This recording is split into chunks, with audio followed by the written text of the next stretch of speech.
عندما تتضافر الجهود تكون النتيجة واحدة. نحن الآن معكم من داخل أروقة مستشفى الهندية التعليمي، وبالتحديد في ردهة الطوارئ. ابقوا معنا لنرى ما تقدم الكوادر الصحية لزائري زيارة الأربعينية.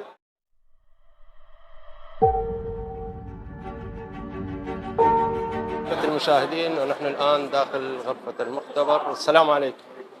شلونك يا حبيبي؟ الله الصحة. علي محمود شاكر، تقني تحليلات مرضية. الله يسلمك. حسين، شنو الحالات اللي توصلت لها من والله الحالات الطارئة هواي، الزوار اغلبهم عندهم حالات تسمم وحالات حصوة، حالات التهابات، هواي حالات تجي لنا، حالات السكر، حالات الضغط. يعني تقريبا من 150 إلى 200 حالة باليوم إن شاء الله.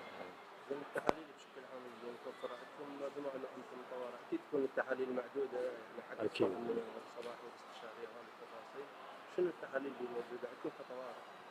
ان اغلب التحاليل المتوفره بالطوارئ، اهم شيء اهم تحليل هو تحليل السكر. نعم. وتحليل الار اف تي كرياتينين ويوريا، وتحليل السي بي سي، وتحليل الادهار، وتحليل الالكترولايت والتروبونين للحالات المستعصيه مثل حالات الجلطه وغيرها. اليوم وصلت حالة تسمم مثلا في السويس؟ اليوم ما وصلت لنا حاله تسمم الحمد لله، بس اغلب الحالات يعني حالات سكر، ارتفاع بالسكر، تعرف انت الزوار. صح. زين أبو حسين، تقدر تشرح لنا عن الأجهزة اللي موجودة داخل المختبر؟ الأجهزة المتوفرة، أول جهاز عندنا هذا جهاز الإلكترولايت. جهاز الإلكترولايت يقيس الأملاح الموجودة بالدم. عندنا جهاز السي بي سي، يسوي تحليل صورة الدم، التهابات ونسبة الدم.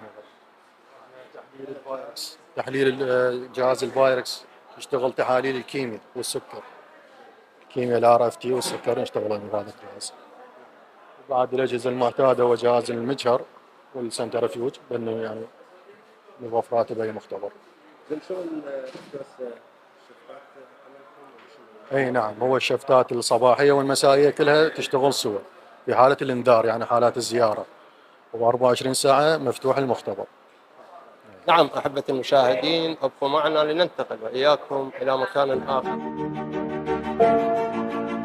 أحبة المشاهدين، ندخل وإياكم إلى العمليات الصغرى لنشاهد الكوادر الصحية ما تقدمه لزائري الإمام الحسين. السلام عليكم. عليكم السلام ورحمة الله وبركاته. أهلا وسهلا اسم أستاذ بخير؟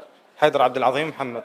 نعم أستاذ حيدر، بما أن عندكم العمليات الصغرى، بدنا نعرف من خلال جنابك هل أكو حالات حرجة أم حالات بارد؟ كما ذكرت أستاذ، تجينا حالات كثيرة من داخل القضاء، وهم اجت حوادث من دول أجنبية. أيضا أكو حالات حرجة؟ نعم، جت حالات حرجة وتحولت إلى صالة العمليات الكبرى.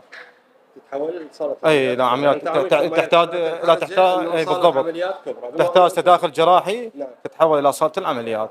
زين، ردنا نعرف حتى انه قاعدين يكونون على بينه عدد الحالات البارده اللي توصلكم يوميا، يعني كتقديرا. تصل يعني الى 600 و500، يعني تجينا نشوف يعني كمراجعين بصوره عامه. نعم. 600 مريض الى 700 مريض. نعم. بس بهاي اثناء بهاي الزياره نوصل يعني 900 مريض. نعم. وخفاره 24 ساعه. نعم. صادف مثل يوم عطله يعني. اي بلي انذار هسه حاليا دوام 24 ساعه. عندكم مفارز خارجيه على طريق الزوار؟ اي بالضبط، منتشره مفارز في طريق الزوار، حلك على مدى الطريق. اي مدى طريق حلة كربلاء. نعم أحبتي مشاهدي قناة الفراتين الفضائية، ابقوا معنا. السلام عليكم. السلام. زائر إن شاء الله؟ زائر يا الله، من الناصريه. شنو تعامل الكوادر الطبية وياك؟ والله انا صار لي يومين اوقع ويجيبوني امس واليوم. كوادر المستشفى يعني راقيه جدا، تعاملهم من دكتور الى مضمد الى صيدلاني، يعني بانسيابيه رغم عليهم هم لود اكثر يعني ايام الزياره، والله تعاملهم جيد جدا. صار لك يومين، انت صاحب موكب لو؟ لا زاير، بس اجيت هنا عندنا موكب قاربنا هم نخدم وياه، وقعدت صعد عندي السكر، فالانسولين ما لقيته بالصيدليات، قدموه لي هنا وما اشتريت اي يعني علاج خارج من الصيدليه. الانسولين امس جرعه، يعني عفوا ماكو علاج خارجي، كل العلاجات هي متوفره؟ لا كل العلاج متوفر، وانسولين حتى بالصيدليات البرة ما متوفر هنا عندهم. وانطوني جرعه امس والحمد لله صار زين، واليوم هم متخربط وضعي، جيت شيك الدكتور السكر والضغط فاعطاني جرعه ومغذي.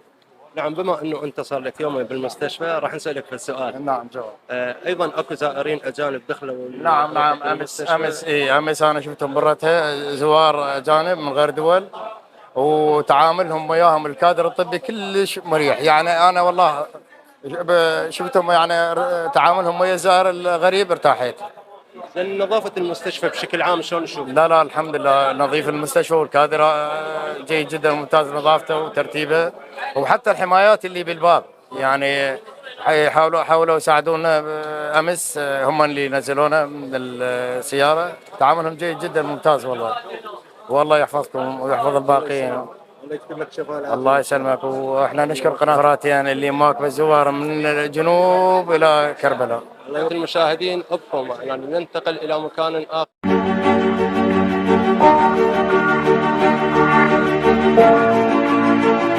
نعم أحبة المشاهدين، مشاهدي قناة الفراتين الفضائية، نحن الآن داخل صيدلية الطوارئ. وعليكم السلام، أهلا وسهلا. صيدلاني أحمد طه ياسين، بردهة الطوارئ، صيدلية الطوارئ. يعني احنا حاليا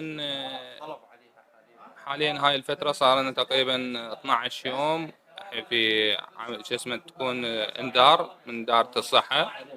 اي انذار، صار لنا تقريبا 12 يوم تكون صرف العلاجات بصورة طبيعية أكثر من الأيام العادية بسبب كثرة الزوار وتوافدهم من المستشفى، وتقريبا توفير العلاجات بصورة كاملة، ما عندنا أي نقص.